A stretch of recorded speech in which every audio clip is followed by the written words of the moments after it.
The reason why is సమైక్య ఆంధ్రప్రదేశ్లో అత్యంత దారుణమైనటువంటి వివక్షకు గురైన జిల్లా పాత మహబూబ్ నగర్ జిల్లా. చాలా చాలా దారుణానికి. రీజన్ ఏంటంటే వనరులు లేక కాదు, వసతులు లేక కాదు. కృష్ణానది ప్రవేశిస్తదే మహబూబ్ నగర్ జిల్లాలో.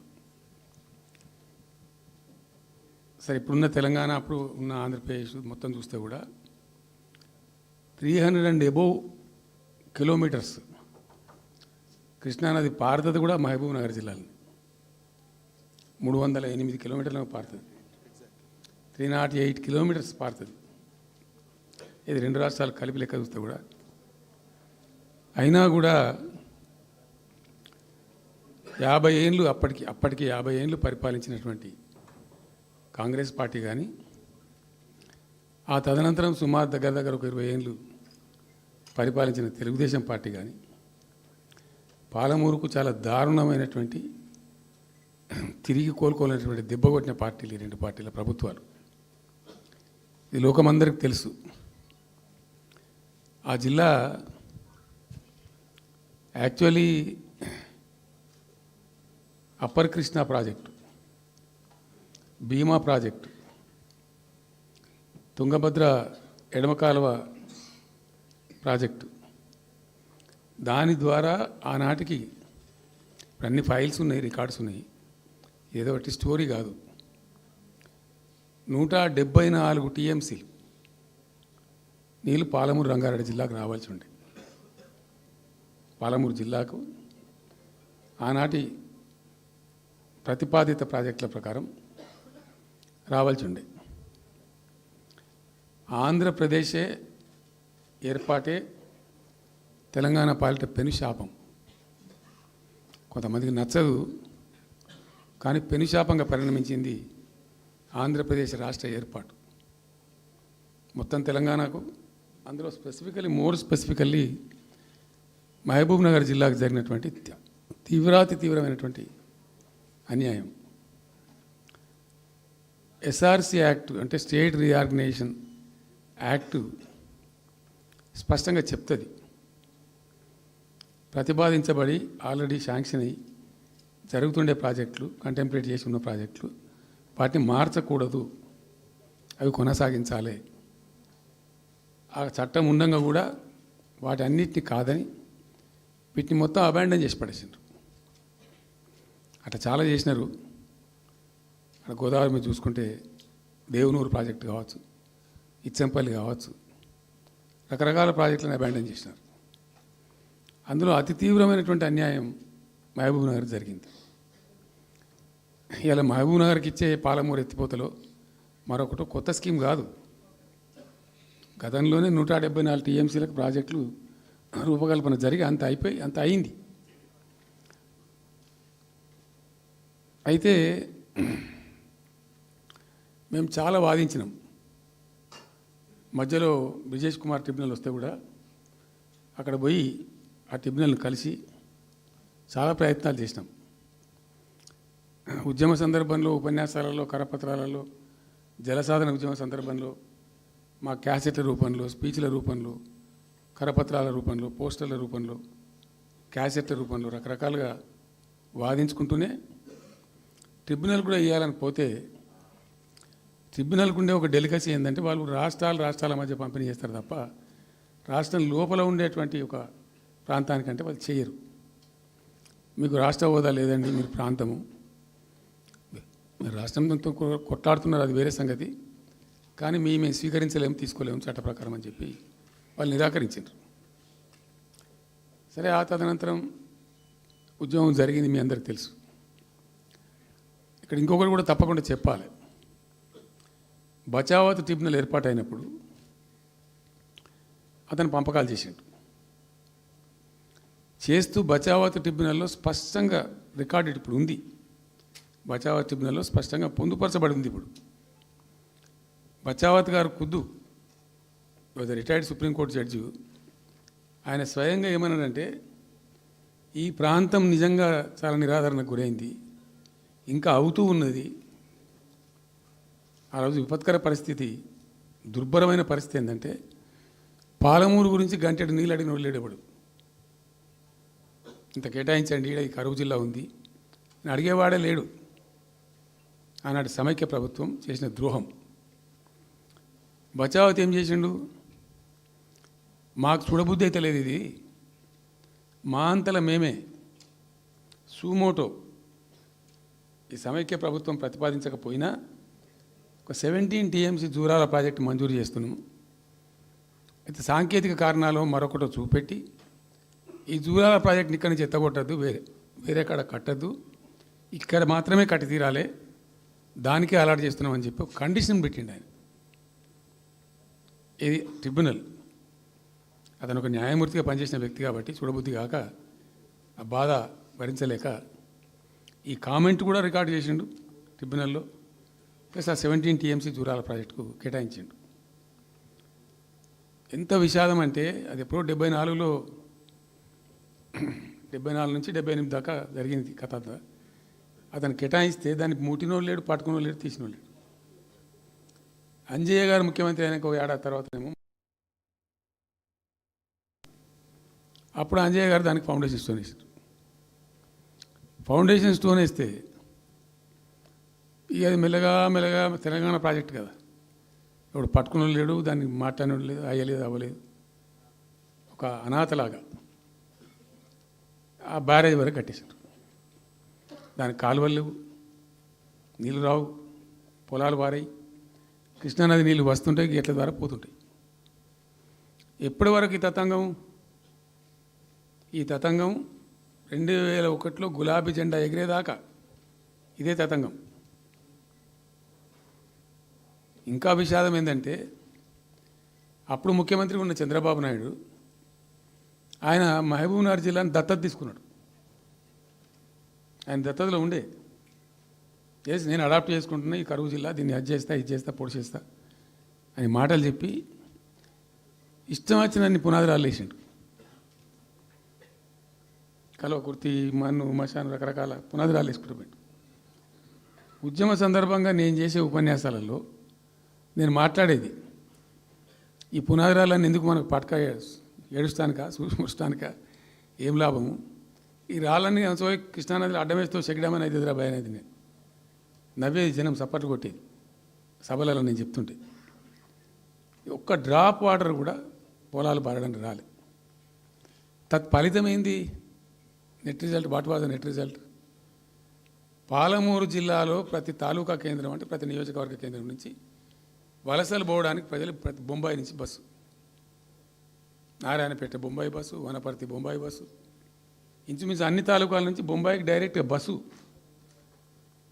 ఏం చేస్తారు? ప్రజలు పొట్ట చేత పట్టుకొని వలస పోవాలి, బతకపోవడు తప్ప ఇంకో గతి లేదు. జిల్లాకు జిల్లా మొత్తానికి మొత్తం 100% కృష్ణా బేసిన్లో ఉంటుంది. భయంకరమైన కరువు. చివరికి ఆ జిల్లాలో ఉండే అనేక మంది కవులు అనేక పాటలు రాసిండ్రు. ఆ గోరెటి వెంకన్న గారు అయితే పల్లెలో పల్లెలు మొలిసే పాలమూరులోన అని చెప్పి పాట రాసి పాడిండు. ఆ పాట బాగా పాపులర్ సాంగ్ కూడా, తెలంగాణ ఉద్యమం పొడుగుతో కూడా భయంకరంగా మోగినటువంటి సాంగ్. సో అట్లా జరుగుతూ ఉంది. మేము ఏడుస్తా పోయినాం, చూస్తూ పోయినాం. అవి ఉన్న రెండే ప్రాజెక్టులు. ఒకటి బచావతి పెడితేనేమో జూరాల గతి అది. అప్పుడు చంద్రబాబు నాయుడు గారి స్లోగన్ సమైక్య రాష్ట్రంలోనే సమగ్ర అభివృద్ధి. నేను ప్రథమ మహాసభకు పాలమూరు జిల్లాకు పోయినా, మహబూబ్నగర్ టౌన్లో పెట్టాం. పెద్ద భారీ మీటింగ్ జరిగింది, దాదాపు 70,000 మంది వచ్చిండ్రు. ఆ మీటింగ్లో నాకు బాగా కోపం వచ్చి, ఏమయ్యా చంద్రబాబు నాయుడు, అప్పటికి ఏంటంటే కర్ణాటకకి కొంత ముంపు ప్రాంతం ఏమిటి జూరాల ప్రాజెక్టులో ఏంటంటే కొద్ది ముంపు ప్రాంతం కర్ణాటక రాష్ట్రంలో ఉంటుంది. ఒక 13 కోట్ల రూపాయల వరకు కాంపెన్సేషన్ కట్టాల్సి ఉండి కట్టడు, ₹1 కట్టడు. ఏమయ్యా చంద్రబాబు నాయుడు గారు, నువ్వు దత్తత తీసుకున్నావు, కథ తీసుకున్నావు, డైలాగులు చెప్తున్నావు, ఇక్కడ చచ్చిపోతాను జనము, బొంబాయికి వలసలు పోతుండ్రు. ఇటువంటి పరిస్థితులలో కూడా కర్ణాటకకు డబ్బులు కట్టడానికి డబ్బులు లేవా? ఇదేనా సమైక్య రాష్ట్రంలో సమగ్ర అభివృద్ధి అంటే? వట్టిగా బ్యారేజ్ ఆ గోడలక గట్టిని విడిచిపెట్టేది మీరు చూసి తమాషా పడన్నా అని చాలా తీవ్రమైన విమర్శలు చేశాను. మోకాళ్ళ మీద పరిగెత్తి కట్టిండి చంద్రబాబు నాయుడు అప్పుడు. ఆ కర్ణాటక చెల్లించాల్సిన కంపెన్సేషన్ ఏదైతుందో మోకాళ్ళ మీద ఉరికి నా దాడి తట్టుకోలేక కంటిన్యూగా పెట్టినాం. దాని తర్వాత చంద్రబాబు నాయుడు పార్టీకి సంబంధించిన ఎమ్మెల్యేనే ఆర్డీఎస్ దగ్గర బాంబులు పెట్టి పేల్చేయడం, అది మీ అందరికీ కూడా తెలుసు. బాంబులు పెట్టి పేల్చడం 2 సార్లు 3 సార్లు పేల్చారు. నేను ఫస్ట్ ఉద్యమంలో తెలంగాణ ఉద్యమం స్టార్ట్ అయిన తర్వాత నేను ఎంచుకున్న ఎజెండా, నా ఎజెండాలో మొదటి పాదయాత్ర నేను చేసినటువంటిది జోగులాంబ గద్వాల పాదయాత్ర చేసిన. ఈ అన్యాయం సంగతి ఏంది అని దాన్ని ప్రజలలో ఎండగట్టాలని చెప్పి, గవర్నమెంట్ కూడా ఒత్తిడి తేవాలని చెప్పి, ఎందుకు తెలంగాణ ఉద్యమం చేస్తున్నామని లోకానికి తెలియాలని చెప్పి నేను జోగులాంబ గద్వాల పాదయాత్ర చేసిన. దాన్ని మొత్తం అసలు కంప్లీట్ 80,000 ఎకరాలకు బారాల్సినటువంటి ఆ ఆర్డీఎస్ కెనాలు 15,000 ఎకరాలు, 10,000 ఎకరాలు, 20,000 ఎకరాలకు వచ్చింది, తగ్గిపోయింది. అడిగే నాతుడు లేడు. నేను అంతకు ముందే పాదయాత్ర కన్నా ముందే స్వయంగా మేమందరం జిల్లా మహబూబ్నగర్ జిల్లా నాయకులు నేను కలిసి ఆర్డీఎస్ హెడ్ వర్క్స్ ఎక్కడ ఉంటాయంటే కర్ణాటకలో ఉంటాయి, రాయచూరు దగ్గర. అక్కడ దాకా పోయి మొత్తం ఆశాంతం ఆ కాలువ పొడవుతో తిరిగి అర్థం చేసుకొని ఆ తర్వాతనే నేను గద్వాల టు మన ఆలంపూర్ టు గద్వాల పాదయాత్ర పెట్టాం. తిరిగి దాన్ని ఎక్స్పోజ్ చేసినాం. అప్పుడు అక్కడ గొడవ చేస్తే మళ్ళీ అప్పుడు జూరాల లింక్ కెనాల్ని మొదలుపెట్టింది చంద్రబాబు నాయుడు. జూరాల టు ఆర్డీఎస్కు లింక్ కెనాల్ అని మళ్ళీ డ్రామా కట్టి, అంటే ప్రతిసారి ఏమార్చడము తెలంగాణ ప్రజలను ఒక రకమైన దగా చేయటం తప్ప రాలే, ఒక డ్రాప్ వాటర్ రాలే, ఎప్పుడు రాలే. సరే కొట్లాడుతూ పోయినాం, ప్రజలు బాగా కలిసి వచ్చిండ్రు, సందర్భం కలిసి వచ్చింది, తెలంగాణ అదృష్టం బాగుంది, తెలంగాణ రాష్ట్రం ఏర్పడింది. ఇదంతా కూడా మీకు అన్న ముందు జరిగిన చరిత్ర, ప్రతి ఒక్కరికి తెలిసిన చరిత్ర. ఇది ఏం కొత్త స్టోరీ కాదు, కల్పిత కథ కాదు, పుట్టించి చెప్పేది కాదు. పాలమూరు జిల్లా యొక్క దరిద్రం, ఆ దరిద్రంలోకి పాలమూరు నెట్టివేయబడ్డ పరిస్థితి. నేను అందుకే ఊకే మొత్తుకునేది కదా, తెలంగాణ వెనుకబడ్డ ప్రాంతం కాదు, వెనుక పడేయబడ్డ ప్రాంతం, వెనుకకు నెట్టివేయబడ్డ ప్రాంతం అని చాలాసార్లు చెప్పేది. నేను వందల ఉపన్యాసాల్లో చెప్పాను. అది ప్రూవ్ టు బి కరెక్ట్. దాని తర్వాత ఎక్కడి దాకా పోయిన పరిణామాలంటే, పాలమూరు జిల్లాలో ఎండాకాలం వచ్చిందంటే గంజి కేంద్రాలు పెట్టేది. ఏడిసినాం మేము ఒకరోజు. గంజి కేంద్రాలతోని పాలమూరు, ఎందుకంటే యువకులంతా పాపం వలస ఉన్న ముసలి వాళ్ళు చచ్చిపోడు, తిండి దొరకక, దానికి గంజి కేంద్రాలు పెట్టి కమ్యూనిస్ట్ పార్టీలు వాళ్ళు వచ్చేదో కొంత అడావుడు చేసి ప్రజలకు కొంత గంజి పోసే ప్రయత్నం. చివరి గంజి కేంద్రాలు పెట్టే స్థాయికి దిగజారిపోయింది పాలమూరు. కృష్ణా నది 300 కిలోమీటర్లు పారే జిల్లాలో చాలా దారుణం పోయింది. లివ్వ అంటే కేటాయింపులు ఉన్నాయి, పత ఉంది, కార్ఖానా ఉంది, అప్పర్ కృష్ణా పేరుంది, తుంగభద్ర కాలువ పేరుంది, రకరకాల భీమా ప్రాజెక్టు పేరుంది, అన్నీ ఉంటాయి కానీ ఇవి రాదు. చూడడానికి మళ్ళీ ముఖ్యమంత్రి దత్తతలో ఉంటుంది కానీ రాదు, ఏమీ రాలే. ఇంకా అందంగా ఈ ప్రాజెక్టులను, నేను కూడా అప్పుడు తెలుగుదేశం పార్టీలో పనిచేసిన కదా, ఈ ప్రాజెక్టులకు పెండింగ్ ప్రాజెక్టులను పేరు పెట్టిన ఒక టైటిల్ గొప్పతనంలాగా పెండింగ్ ప్రాజెక్టుల జాబితాలో వాటిని తోసేసి పాలమూరున ఆ గతికి తెచ్చిండ్రు. సరే రాష్ట్రం వచ్చిన తర్వాత జరిగింది ఏంది, టోటల్గా మేము సమీక్ష చేసుకున్నాం. గోదావరి ఏంది, గొంగడి ఏంది, కృష్ణ అయింది, మనకు రావాల్సిన వాటా అయింది, దగా జరిగింది ఎక్కడ, ఎట్లా సరిదిద్దాలా, ఎట్లా మన ప్రయాణం ముందుకు పోవాలా, ఏం జరగాలి అని ఆలోచన చేసినాం. చాలా తీవ్రమైనటువంటి మదన పడ్డం. టాప్ ప్రయారిటీలో ఈ జిల్లా ఆదుకోవాలి మనం, అత్యంత భయంకరమైన కరువు ఉంది ఇక్కడ, కొంచెం లైన్లో పెట్టుకోవాలి. ఇప్పుడు మన సొంత రాష్ట్రం కాబట్టి మనకు ఆ ఇబ్బందులు ఉన్నాయని చెప్పి మా ప్రస్థానం ప్రారంభించాం. మొట్టమొదలు యుద్ధ ప్రాతిపదికన ఏవైతే పెండింగ్ ప్రాజెక్టులను పెట్టినరో వాటిని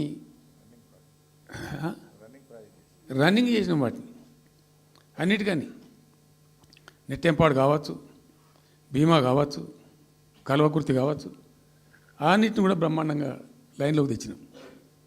తెచ్చి స్టార్ట్ చేసినాం. నికరంగా 6.5 లక్షల ఎకరాలకు ఆయకట్టు తెచ్చినాం ఆ పాలమూరు జిల్లాలో మా గవర్నమెంట్ ఉన్నప్పుడే. ఇది అక్కడ ప్రజలందరికీ తెలుసు, అందరికీ తెలుసు, ప్రతి వాళ్ళకి తెలుసు. సామర్థ్యాలు పెంచుకున్నాం కొన్ని. నెట్టెంపాడులో భాగంగా ఒకటి రేలంపాడు రిజర్వాయర్ ఉంటుంది. అది జస్ట్ 1.5 TMs, 1/4 to 2 TMs అది ఉండే. నేను రివ్యూ చేసి అక్కడ రైతులతో మాట్లాడి, మీకు పంట పండదు, కష్టమవుతుంది కాబట్టి దీన్ని కొద్దిగా పెంచాలని చెప్పి డబుల్ ద సైజ్ చేసినాం, 4 TMs చేసినాం, పంట పండాలి కాబట్టి. అట్లా రకరకాల చర్యలు తీసుకొని దాని ద్వారా ఆ కల్వకుర్తి లిఫ్ట్ ఇరిగేషన్ ద్వారా, ఈ నెట్టెంపాడు ద్వారా, బీమా ద్వారా, బీమా phase 1, phase 2 ద్వారా అన్నీ కలిపి 6.5 లక్షల ఎకరాలకు.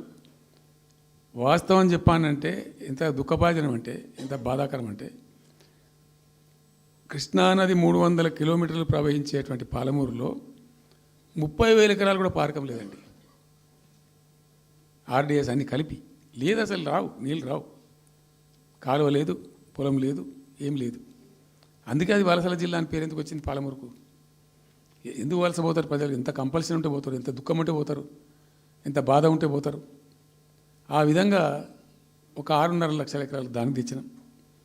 మిషన్ కాకతీయలో కొద్దిగా ప్రయారిటీ పెట్టి, భౌగోళికంగా బాగా విశాలంగా ఉండే జిల్లా కాబట్టి ఇప్పుడు కొత్త జిల్లాలు చేసుకున్నాం, కానీ ఆ రోజు అది పెద్ద జిల్లా. దానికి మిషన్ కాకతీయలో టాప్ ప్రయారిటీ ఇచ్చి మైనర్ ఇరిగేషన్ చెరువులు మొత్తాన్ని పోయినాయిగా అమ్ముకున్నారు, అబాండనైనాయి. మిగిలిన వాటిని కొన్ని సామర్థ్యాలు పెంచి ఒక పద్ధతికి తెచ్చినాం. అదో 1,20,000, 1,50,000 ఎకరాలకు అది దోహదపడ్డది. చెక్ డ్యాములు కూడా కట్టుకున్నాం. చాలా వాగుల మీద 100 కొద్ది చెక్ డ్యాములు కట్టినాం. ఇవన్నీ కూడా మీ కళ్ళ ముందే జరిగినాయి, మీ అందరికీ కూడా తెలుసు. ఈ RDS కెనాల్కి మోసం జరిగింది కాబట్టి మధ్యలో తుంగభద్ర మీద పెట్టి తుమ్మిల లిఫ్ట్ కూడా తెప్పించి తుమ్మిల లిఫ్ట్ కూడా పూర్తి చేసినాం. ఇది RDS ద్వారా కోల్పోయిన ఆయకట్టును రిస్టోర్ చేయడానికి తుమ్మిల లిఫ్ట్ కూడా స్టార్ట్ చేసినాం, నీళ్ళు పోపించినాం, బ్రహ్మాండంగా ఆయకట్టు అంతా పార్పించినాం. ఇట్లా అనేక రకాల చర్యలు అవి తీసుకొని ఒక 6.5 లక్షల ఎకరాలకేమో నెట్